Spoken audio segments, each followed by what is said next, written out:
দর্শক আসসালামু আলাইকুম। দর্শক আমি বর্তমানে রয়েছি তিন নদীর মোহনার কাছাকাছি একটি স্থানে। নীলিমা পয়েন্ট থেকে কিছুটা দূর হেঁটে আসলেই এই স্থানটি আপনারা দেখতে পাবেন।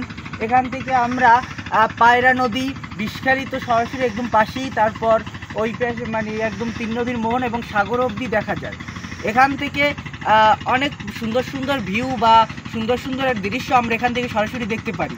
এই যে পিছনে নদীতে আমরা দেখতে পাচ্ছি যে জেলেরা করতেছে, মাছ ধরতেছে। তারপর এই যে মাছ, তারপর এখানে রয়েছে এই যে শৈলা গাছ, কেওড়া গাছ, তারপরে এইসবের শ্বাসমূল, এরকম অনেক সুন্দর একটা ভিউ বা সুন্দর একটা পরিবেশ কিন্তু আমাদের পাথরঘাটায় একদম খুব নিকটে। বা আমরা যেখানে সচরাচর ঘুরতে আসি নীলিমা পয়েন্ট থেকে একটু দক্ষিণে আসলেই আমরা এই ভিউটা বা এই দৃশ্য দেখতে পাচ্ছি।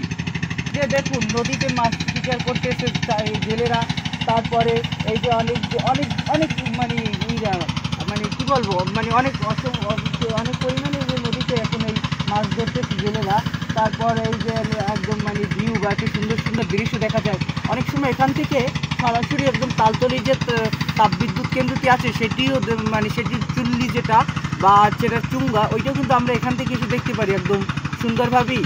তারপর এখানে আসলে মানে পুরো নদী, বাতাস, মানে একদম প্রকৃতির কাছে এসে মিলে যাওয়ার মতো স্থান কিন্তু এই যে স্থানটি আমরা যেখানে আসছি। তো আসলে আমরা এখান থেকে কিন্তু অনেক সুন্দর পরিবেশ বা যে মনোরঞ্জন করার মতো একটি ভালো স্থান কিন্তু এই স্থানটি।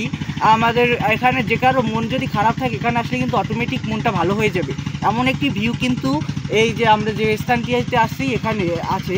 এখানে কেউ তেমন কোলাহল নেই, তেমন গাড়ি ঘোড়া নেই, তেমন কোনো চারপাশে কোনো শব্দ নেই, শুধু প্রকৃতির শব্দ। দেখেন এই যে ঝিঁঝি পোকা, তারপর আরও পাখপাখালির কলকাকলি, এরকম অনেক সুন্দর একটি ভিউ কিন্তু আমরা দেখতে পাচ্ছি যে এখানটিতে এসে। তো আপনারা সবাই ঘুরতে আসুন, ভালো লাগবে আশা করি। আমরা এখন এই তিন নদীর মোহনা থেকে এটুকুই ছিল সর্বশেষ।